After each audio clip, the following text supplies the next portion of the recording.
दोस्तों साथियों, पिछली वीडियो में हम थोड़ा जिक्र कर चुके हैं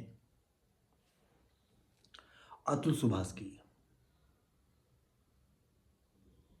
और आज हम आपको उन्हीं की वीडियो ये लेकर के आ रहे हैं। आपको बता दें, बिहार प्रांत के समस्तीपुर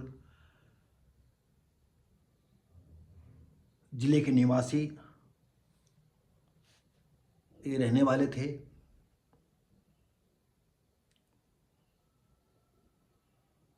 और ये अपनी पत्नी से इतना पीड़ित थे, पत्नी के साथ ही उनकी सास, साले और चचिया ससुर से भी ये पीड़ित थे कि आए दिन वो धमकाया करते थे।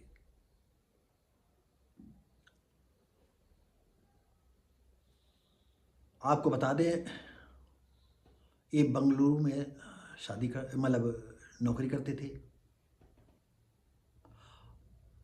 और आईटी का सर्टिफिकेट था और आईटी क्षेत्र में ये सर्विस पेशेवर नौकरी करते थे। उनकी पत्नी लगातार उन पर मानसिक आघात करती रही और यहाँ तक कि इतना आघात किए कि इन पर जो है मारपीट का मुकदमा भी उसने दायर कर दिया। मुकदमा चलता रहा, 2 साल में 120 तारीखें पड़ गई। आप सोचिए, एक फिल्म है, मैं नाम नहीं बता पाऊंगा, मैं सनी देओल कहते हैं तारीख पर तारीख, तारीख पर तारीख, तारीख पर तारीख।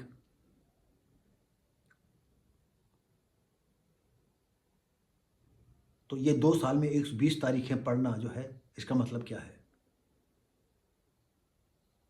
इनकी जो पत्नी है उसके कोर्ट में इस तरह के परिचित होंगे तो वो तारीख देते होंगे जल्दी जल्दी जल्दी करके। 2 साल में 120 तारीखें पढ़ना यानी 1 साल में 60 तारीखें।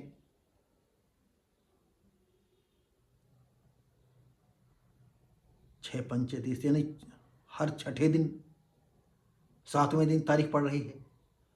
इसका मतलब जानबूझ करके जो है अतुल सुभाष को जो है परेशान किया गया। हर हफ्ते इनकी तारीख पड़ रही है। कैसे वो नौकरी करेगा, कैसे काम करेगा, कैसे खाएगा, कैसे पिएगा। और दौड़ते दौड़ते वो परेशान हो गया। कुछ सूत्रों ने बताया कि जज साहिबा भी जो है 5 लाख रुपए दे करके आपसी सुलह समझौता कराना चाहती थी। ये बात मैंने सुनी, लेकिन हम पक्की बात नहीं बता सकते, हो सकता है गलत बात हो। लेकिन आम लोग बताते हैं कि जज साहब से अपना जो है कोई तेज तर्रार वकील होते हैं या यूनियन के जो अध्यक्ष होते हैं बार एसोसिएशन के, उनके माध्यम से ये लेन देन का मामला चलता है। हमें नहीं मालूम है, लेकिन लोग जाते हैं तो हम भी समाज में रहते हैं, कभी कभी इस तरह की बातें आती हैं। अरे भाई, जज साहब से मिल लो, कुछ पान मिठाई उनको भेंट करो। आपको बता दें कि पत्नी की प्रताड़ना जो है लगातार 2 साल चलती रही और 2 साल मुकदमा चलता रहा। अब इनके सामने जीने मरने की बात थी। अंत में निराश होकर के अतुल सुभाष ने आत्महत्या कर ली। और आत्महत्या करते समय इन्होंने एक लंबा चौड़ा वीडियो बनाया और अपने सारी दुख दर्द इमोशन उसमें व्यक्त किए।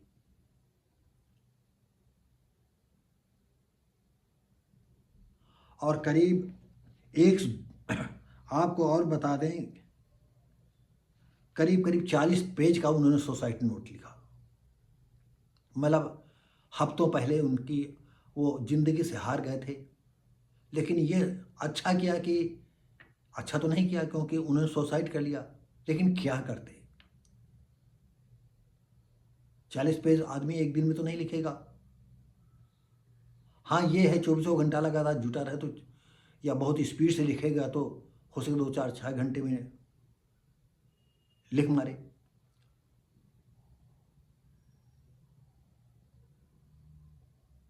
वीडियो बनाया और 40 पेज का सुसाइड नोट भी लिखा और झूल गए फंदे पर।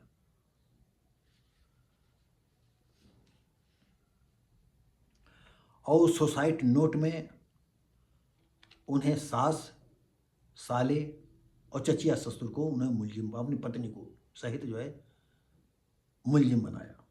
और यहाँ तक कि जो है सरकार से निवेदन किया, पुलिस से निवेदन किया, प्रशासन से निवेदन किया कि हमारा जो 4 साल का बच्चा है वो हमारे माँ बाप को सौंप दिया जाए, क्योंकि ऐसा अगर नहीं किया जाता है, हम नहीं जानते हैं कि मेरी पत्नी मेरे बच्चे को भली भांति पाल पोस करके बड़ा करेगी नहीं करेगी।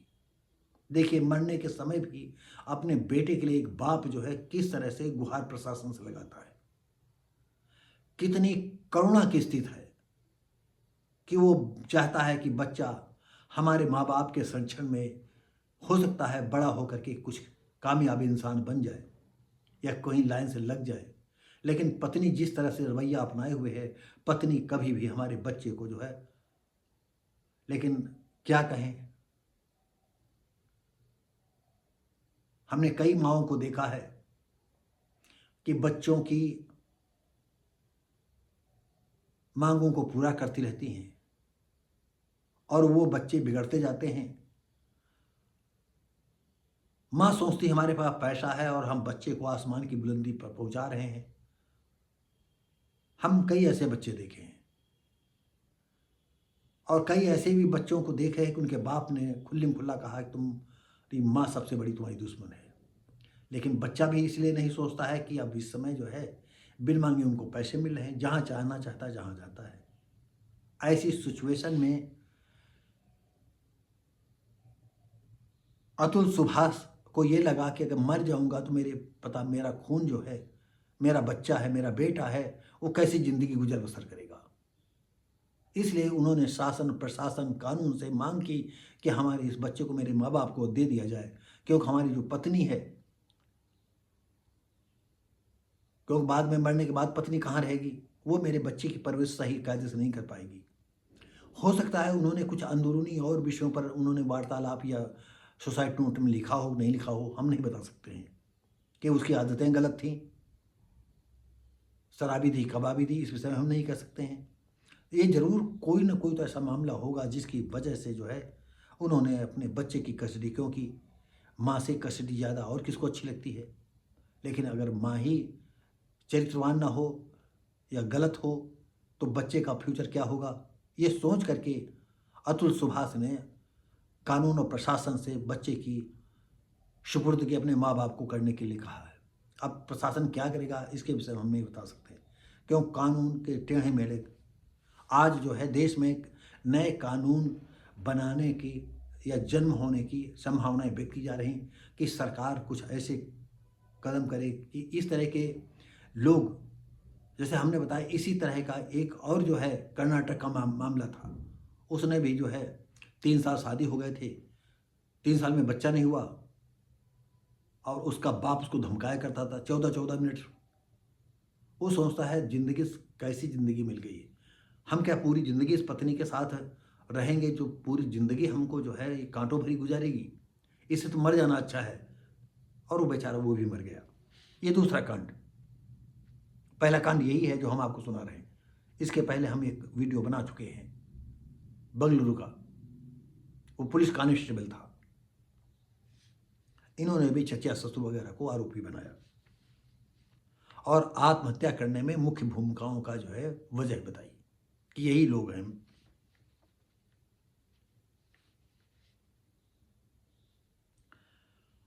और उन्होंने ये भी कानून से मांग की कि इन आरोपियों को कानून से इनको दंडित किया जाए, इन्हें छोड़ा ना जाए। अब दोस्तों साथियों, कानून में साक्ष्य और गवाहों पर चलता है।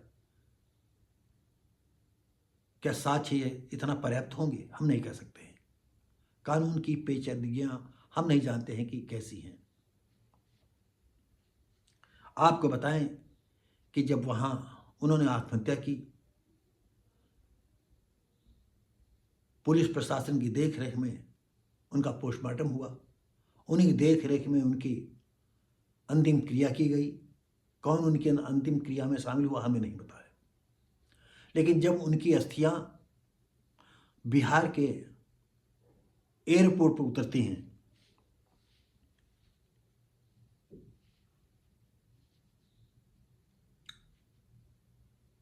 तो सारे परिवार को पहले ही सूचना मिल चुकी थी। तो सारा माहौल, जितने उपस्थित लोग थे, सारा माहौल रोना बिलखना चालू हो जाता है। आप देख रहे हैं कि मेरा भी थोड़ा सा गला भर आया है। क्या ऐसी भी औरतें होती हैं?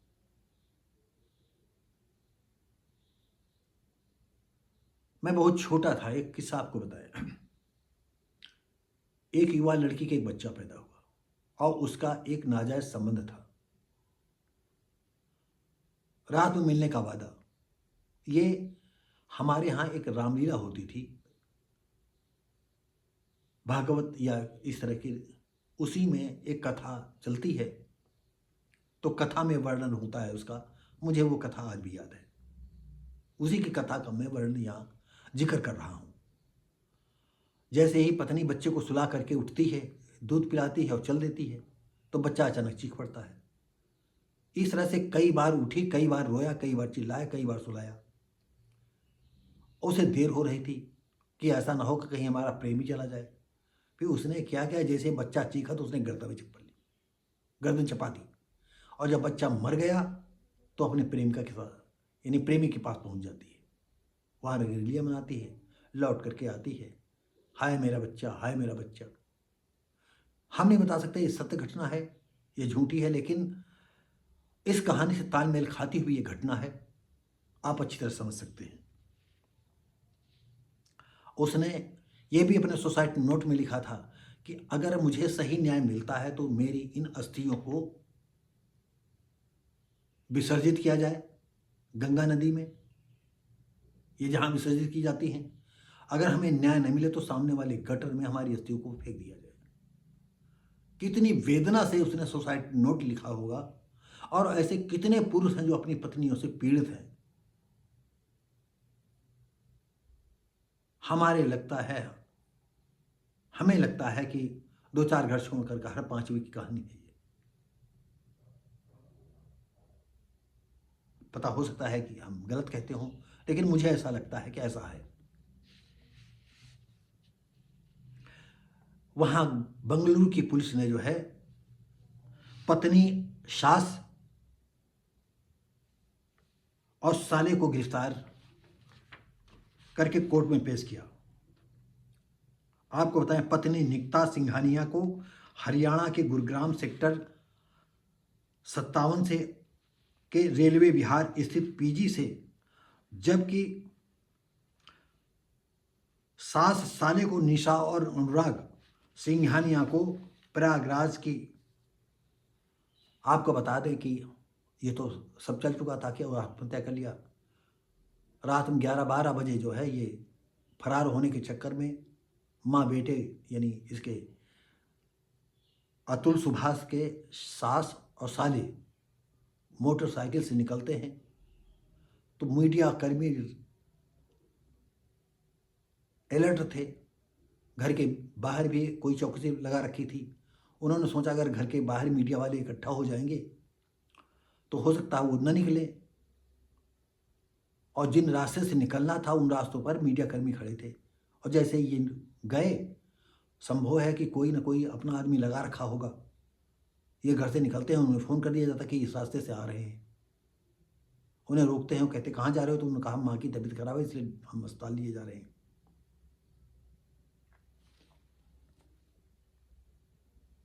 आपको बताते चले, सुभाष और निकिता की शादी जो है, निकिता सिंघानिया की शादी अतुल सुभाष से 2019 में हुई थी। और इन्हीं 3-4-5 सालों में जो है उनके संबंध एक दिन भी खुशहाल नहीं गुजरे। अगर निकिता को उनके साथ नहीं रहना था तो पहले कह देती हम नहीं करेंगे। लेकिन क्या कारण था शादी की? शादी हो सकता है कि सोच रही होगी अगर मर जाएगा तो इसकी नौकरी हमको मिल जाएगी, इसकी नौकरी मतलब इसके विभाग में कहीं न कहीं कोई नौकरी मिल जाएगी। हो सकता है कि उसका कहीं प्रेम संबंध हो। ये खबर हमें नहीं, लेकिन हम अपनी तरफ से आंकड़ा अंदाज़ा लगा करके बता रहे हैं। हो सकता है कि कोई ऐसा आदमी लगा हो जो बहुत ज़्यादा पैसे वाला हो, जो कहता हो कि तुम्हारी लड़की अगर उससे अलग हो जाए तो मैं शादी कर लूँगा। 4 साल का बेटा भी पैदा हुआ। भाई शुरुआती दौर में पत्नी बने, फिर धीरे धीरे करके तनाव की स्थिति पैदा हुई और बच्चे से भी मिलने नहीं देना चाहती थी वो। और उस उल्टा दहेज के लिए कहा 10 लाख की डिमांड इनकी है।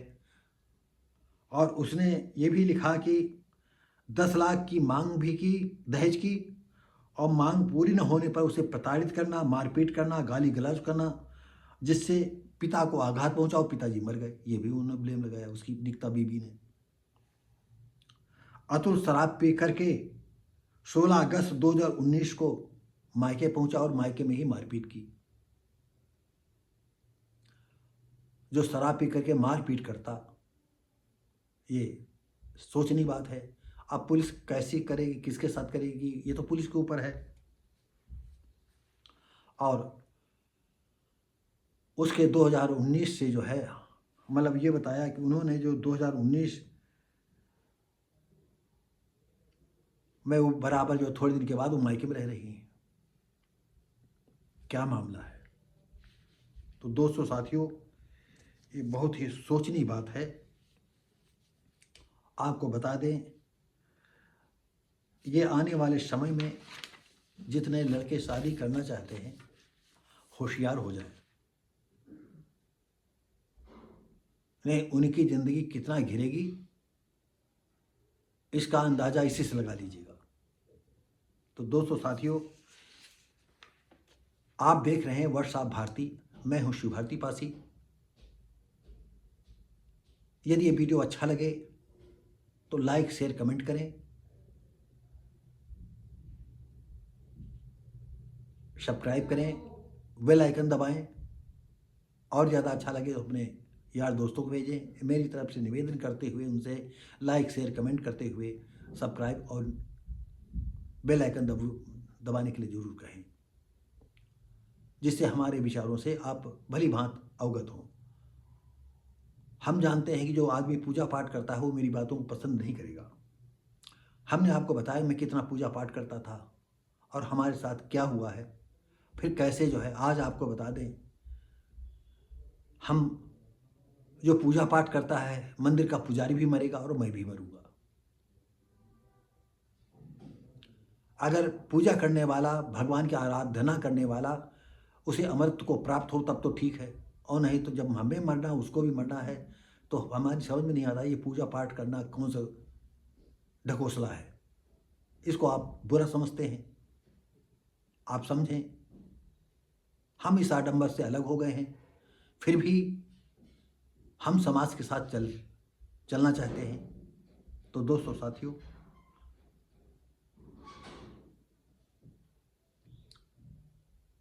नमस्कार, जय हिंद।